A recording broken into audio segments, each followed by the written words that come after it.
అప్పటి నుంచి వెయిట్ చేస్తున్నా, ఎక్కడికి వెళ్ళిందో ఏంటో. ఇది వాష్రూమ్ చూస్తే ఫాస్ట్గా వస్తుంది. వాష్రూమ్కి వెళ్తున్నట్టు. ఏంటి మొబైల్ కింద పడిపోయింది, ఇప్పుడు నేనేం చేయాలి? ఇదేంటి అసలు ఆన్ అవ్వడం లేదు. బేబీ. హాయ్ బేబీ, పద జ్యూస్ తాగడానికి వెళ్దాం. సరే పద వెళ్దాం. అవును, ఇంతకీ ఇక్కడ నా ఫోన్ ఉండేది? నా దగ్గరే ఉంది బ్యాగ్లో. అవునా, సరే పెట్టుకో.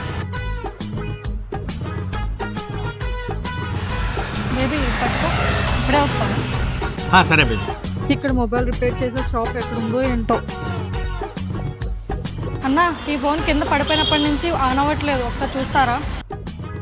మేడం, దీన్ని రిపేర్ చేయొచ్చు, కానీ 5,000 రూపాయలు అవుతుంది. 5,000? సరే అన్న, చెయ్యండి. తీసుకోండి మేడం, మీ మొబైల్ రెడీ అయిపోయింది. ఈ డబ్బులు తీసుకోండి. థ్యాంక్ యూ అన్న. బేబీ నేను వచ్చేసా. సరే పద బేబీ వెళ్దాం. లేదు బేబీ, నేను ఇంటికి వెళ్ళాలి, టైం అయిపోయింది. అయితే నా ఫోన్ ఇవ్వు. తీసుకో. ఇదేంటి నా ఫోన్ ఆన్ అయిపోయింది? అంటే ఇంతకుముందు ఆన్ అవ్వట్లేదా? లేదు బేబీ, 2 వారాల నుంచి మొబైల్ కింద పడి స్విచ్ ఆఫ్ అయిపోయింది. అప్పటి నుంచి అసలు ఆన్ అవ్వలేదు. ఈ రోజు రిపేర్ చేపిద్దాం అనుకున్నాను, కానీ అదంతే కదే ఆన్ అయిపోయింది ఈరోజు.